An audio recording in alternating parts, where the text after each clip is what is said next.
Hi kids, it's Aunt Molly. How's everybody doing? I'm okay. I'm okay. I've been sewing all day like crazy. I'm making masks for everybody and for some of our postal workers and whatnot too. Anyway, yesterday I got a little fit of sewing. I remember how I was sewing inspiration. Remember how I was talking about how I was going to finally make Raggedy Ann a dress? Well, I did it.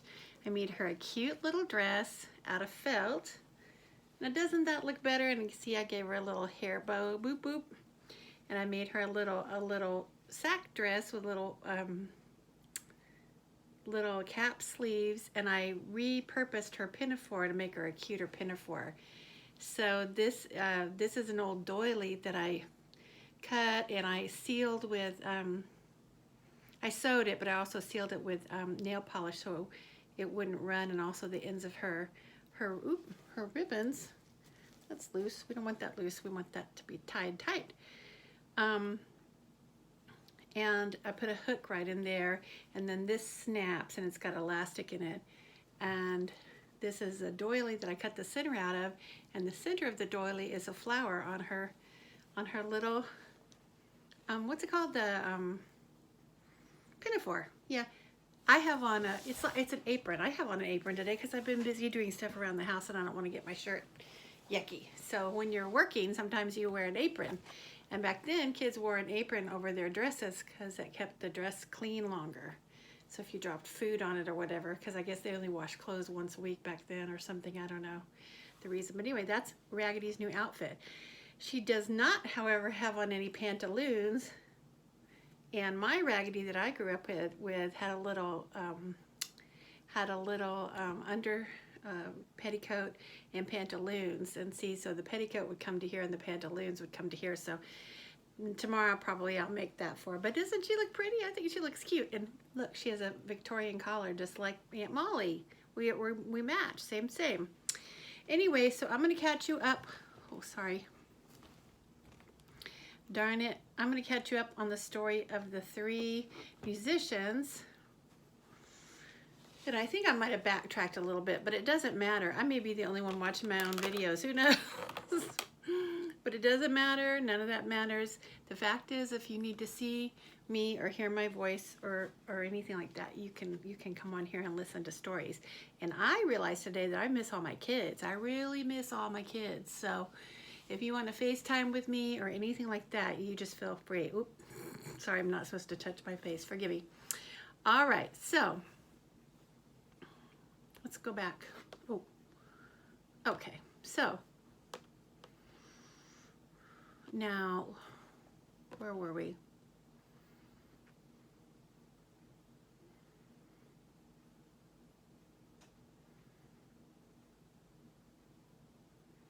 I'm trying to find my place. Oh my gosh, I'm so sorry, you guys. But that's okay. Grown-ups make mistakes too, huh?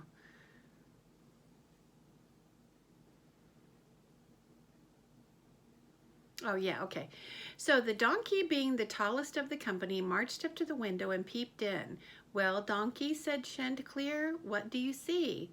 What do I see? Replied the donkey. Why, I see a table spread with all kinds of good things and robbers sitting around making it merry. That would be a noble lodging for us, said the rooster. Yes, said the donkey, if we could only get in. So they consulted together how they should contrive to get the robbers out, and at last they hit upon a plan.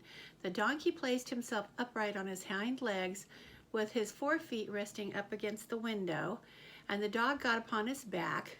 Can you just see this? This is a crazy scene, right? And the cat scrambled up on the dog's shoulders, and the rooster flew up and sat on the cat's head. Wow, that's quite a tower there they built with living creatures, right? But when all was ready, a signal was given, and they made their music.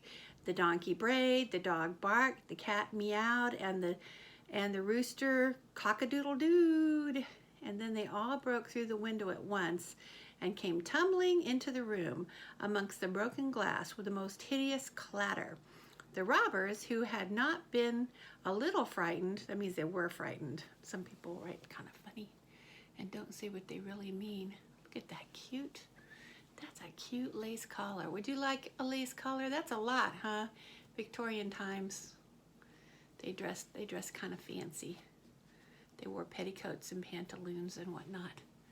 Would you like to wear petticoats and pantaloons? That's long pants under your dress. I guess some of you do that now, huh? Anyway, let's just finish this one paragraph, okay? So they were a little frightened by they were not a little frightened by the opening concert. That means all the noise the animals were making. And now, no doubt that some frightful hobgoblin had broken in upon them, scampered away as fast as they could. The coast once clear, our travelers soon sat down and dispatched what the robbers had left with as much eagerness. Oh, dispatch, that means eat. I think I read this part before, but it doesn't matter. It doesn't matter. We're catching up. Boop, boop, boop, boop, boop, boop, boop, boop, boop. Wait a minute.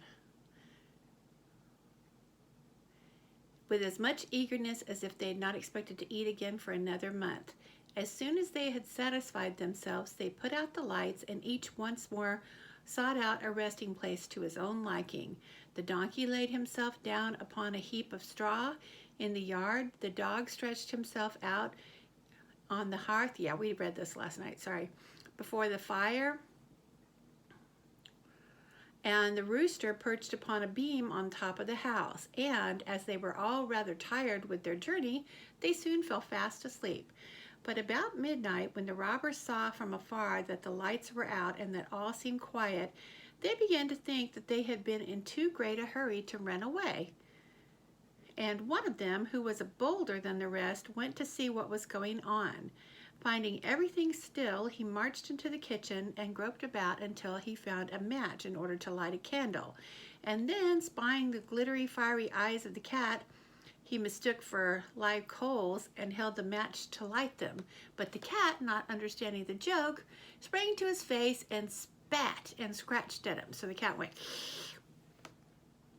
This frightened him dreadfully, and away he ran to the back door. But there the dog jumped up and bit him in the leg. And as he was crossing over into the yard, the donkey kicked him, and the rooster, who had been awakened by the noise, crowed with all his might. At this point, the robber ran back as fast as he could to his friends and told the captain how a horrid witch had gotten to the house and had spat at him and scratched his face with her long bony fingers, how a man with a knife in his hand had hidden himself behind the door and stabbed him in the leg, how a black monster stood in the yard and struck him with a club, and how the devil had sat upon the top of the house and cried out, "Throw the rascal up here!" As after this, the robbers never dared go back to the house. But the musicians were so pleased with their quarters that they took up their abode, their household there, and there they are, I dare say, living to this very day. And that is the end of the three musicians. That was interesting. That robber had quite an imagination, huh? Well, all right, kids, I have, let's see, how many do I have? Ooh, I think I have 3 more masks to make before I go to bed tonight. And I didn't sleep good last night, so I'm going to sleep well tonight. Okay, see you guys tomorrow.